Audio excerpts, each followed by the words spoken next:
When was the last time you got ready in the morning without listening to something or scrolling? When was the last time you were so immersed in an activity that you forgot your phone for hours? Or simply looked out of a train window watching the landscape fly by? Many of us feel a constant need for stimulation, no matter what we're doing or where we are. We crave entertainment even while brushing our teeth. And we are realizing this need wasn't always there, it developed over time. Ever since the rise of social media, and even more so with short-form content, overstimulation has become our constant companion, and we're noticing the effects. Many of us struggle to focus, feel the urge to always be entertained, and even experience guilt over wasting time scrolling mindlessly. Suddenly, we long for a slower, simpler life, one that lets us appreciate the small things and use our time and energy more wisely. We are suddenly talking about dopamine detoxing, quitting social media, or even getting a Y2K flip phone. But is this just a trend, or is overstimulation truly harmful? Why is dopamine suddenly the enemy?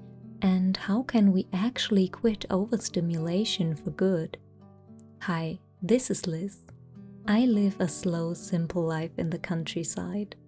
You'll usually find me in my natural habitat, roaming the farmer's market in a puffed sleeve dress or working on my timber frame cottage. But as an AI engineer and YouTuber, I actually have two very tech-heavy jobs, making it essential to disconnect and slow down in my free time. If a calm, peaceful life full of deep, lasting experiences is something you want, you're in the right place. Today, I'd like to talk about why overstimulation is a problem, why a dopamine detox isn't the solution, and give you practical strategies to help you find a calmer, more fulfilled life. Let's dive in.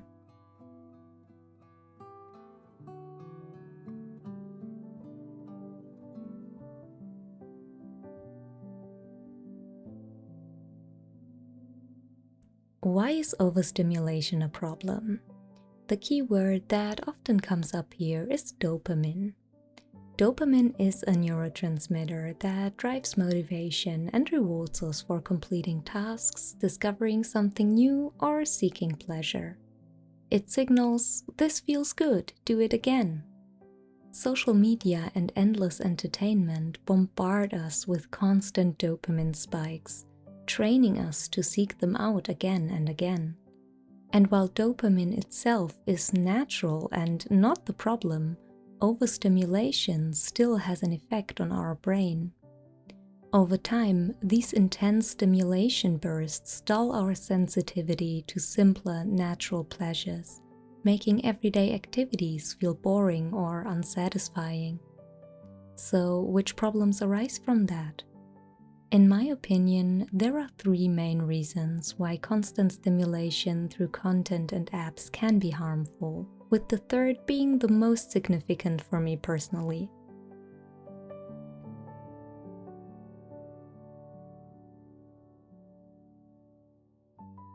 Number 1, we lose the ability to deal with our emotions. As children, one of our main developmental milestones is to learn not to rely on external emotional regulation. We learn to acknowledge and cope with our emotions and regulate them on our own. Yet as adults, we seem to be losing this ability again. With entertainment constantly at our fingertips, we don't have to face boredom, sadness, or frustration. We can just distract ourselves. However, emotional self-regulation is a crucial skill, as the ability to form lasting, mature social relationships depends on us being able to self-regulate and not behave like toddlers in situations of stress, boredom, or frustration. There is an exception in my opinion. After a traumatic event such as the loss of a loved one, Quieting the haunting thoughts with a constant stream of input can be a life-saving emergency measure that helps us stay sane. However, by distracting ourselves from even the slightest everyday frustrations or the faintest hint of boredom, we are ultimately doing ourselves a great disservice in the long run.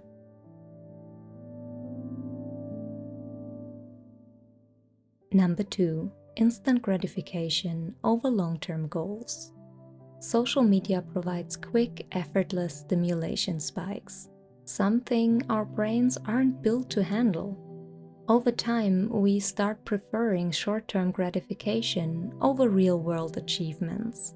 But delaying gratification is a key factor in long-term success and happiness. As kids, we might have preferred playing in the pool and eating ice cream over studying, but we learned to work towards goals. Ideally, we were rewarded for choosing long-term achievements over instant pleasure. As adults, if we mindlessly scroll instead of pursuing meaningful goals, it's time to parent ourselves a bit. That doesn't mean every moment has to be spent productively. Enjoying life is essential, but by scrolling through TikTok for hours, we neither achieve a goal nor nourish our soul, enjoy life, or replenish our energy levels. When we were kids, playing in the pool didn't serve a major goal either, but it helped us bond with our friends, build skills, and create memories. There are so many fulfilling activities that are fun in the moment and meaningful in the long run. Yet, instead of choosing those, we chase the cheap dopamine of short-form content, which leads me to the third reason. Number 3. Cheap versus deep. Let's do a quick thought experiment. Close your eyes if you like. Think back to your last trip or vacation. It could be as simple as visiting a nearby town or spending a weekend with friends. Now go further back, all the way to childhood. Which trips do you remember? Where did you go? The beach, the mountains, a campsite, a cabin? Who were you with? What moments made you laugh? What surprised you?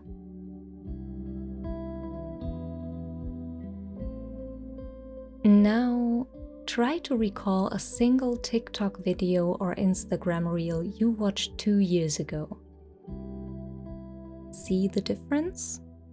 If you're like me, you have vivid memories of beaches and mountains, of nights in a tent, of climbing a summit, of a storm over the river you just escaped.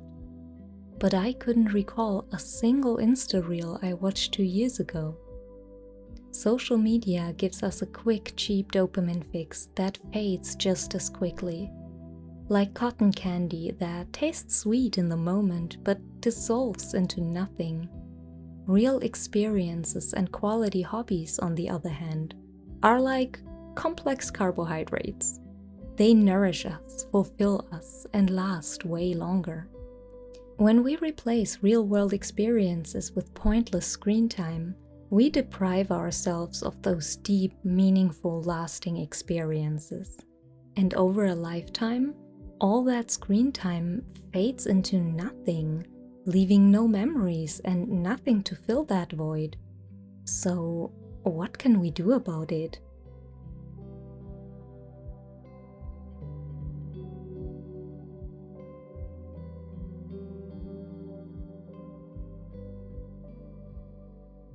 The Detox Diet.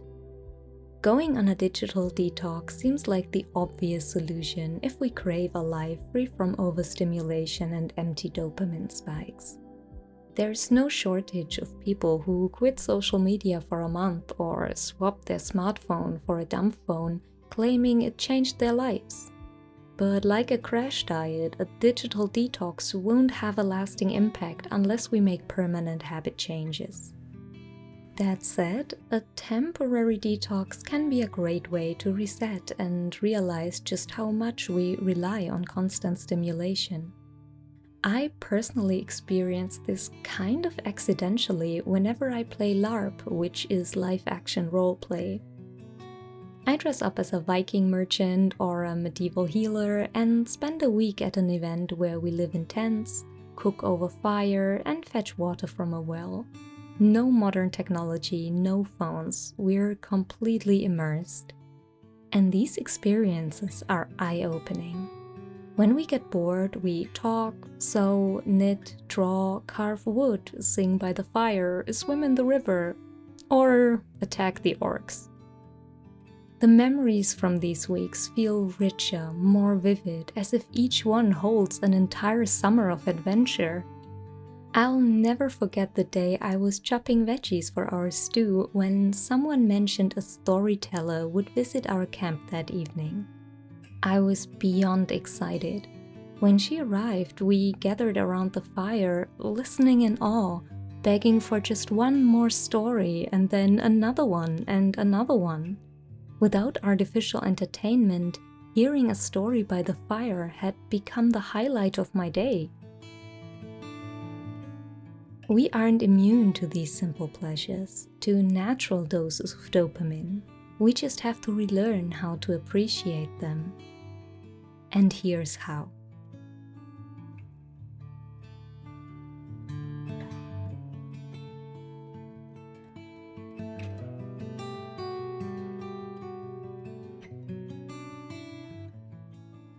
Set your phone to black and white mode. It instantly makes your phone less engaging, reducing the visual pull of apps and notifications. Remove social media shortcuts or the apps entirely. If possible, access social media only through a browser. If you must keep them, set an app timer that requires a code after 5 to 10 minutes. Bonus tip: let someone else set the code so you have to ask them to unlock it, such as your partner, your mom, or your housemate. Make scrolling as inconvenient as possible.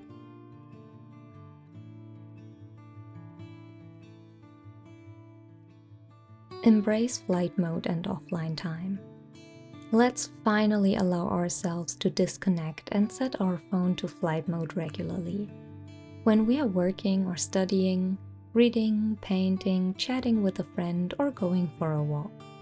Most of us remember the days when internet was only on computers.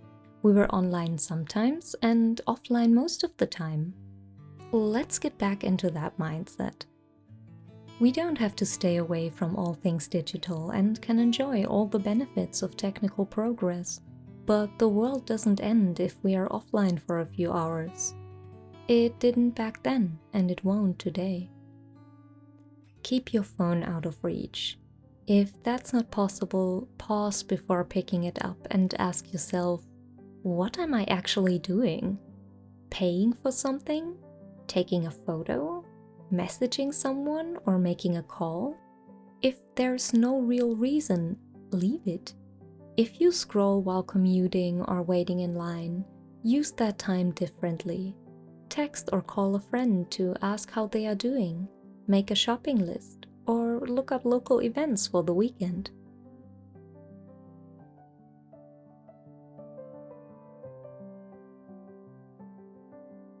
Choose long-form entertainment while multitasking. If you would like to be entertained while cleaning or cooking, that's valid.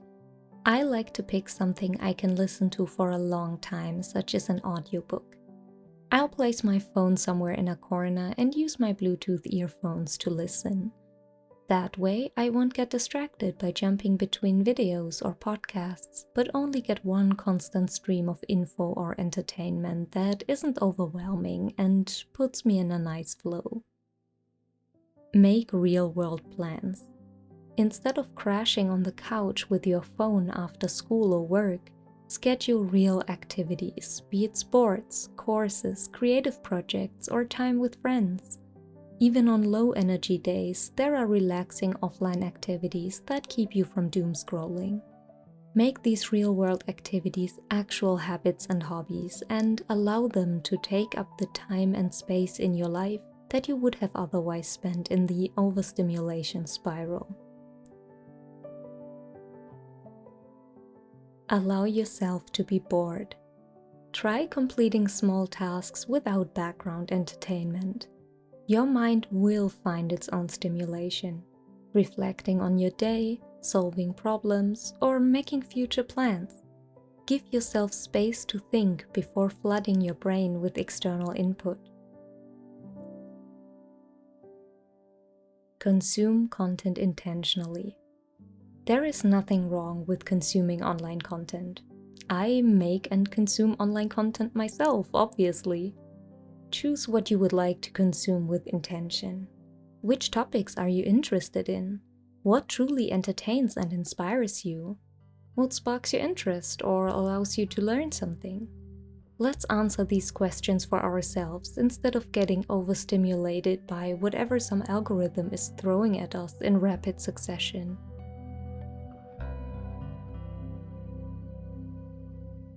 Understand why you seek stimulation. If we recognize the underlying need, we can replace it with something healthier. Are you craving instant gratification? Find something that gives you that satisfying leveling up effect. It can be anything from leveling up in sports to investing and watching our portfolio grow to creating content instead of consuming it and watching our subscriber count grow. If we are bored, let's proactively plan fun real-world activities for the week. What would we have done on a day like this in the 90s or early 2000s?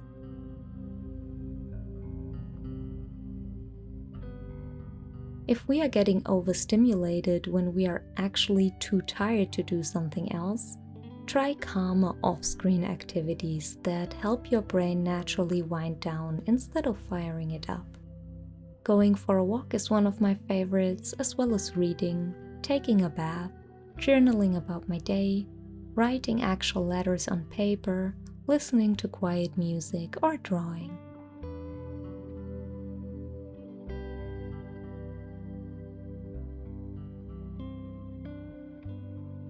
What I want you to take away from this video is this.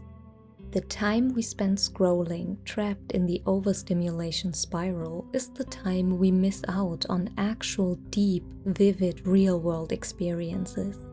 Those lasting experiences our memories are made of. By choosing real moments over fleeting dopamine spikes, we are not just improving our focus and well-being, we are prolonging our lives in a way. Because we are giving ourselves the chance to experience more, to wonder more, to think more, to remember more.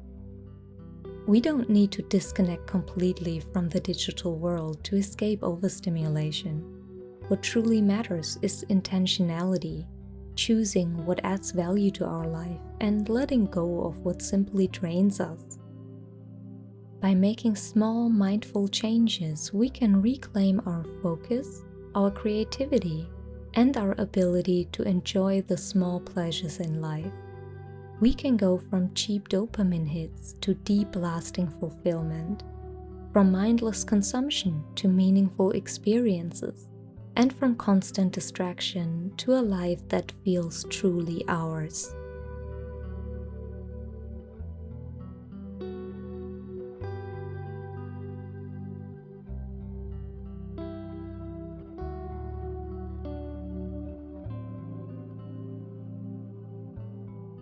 I'm curious. What's one habit you'd like to change to reduce overstimulation? Let me know in the comments. I'd love to hear your perspective.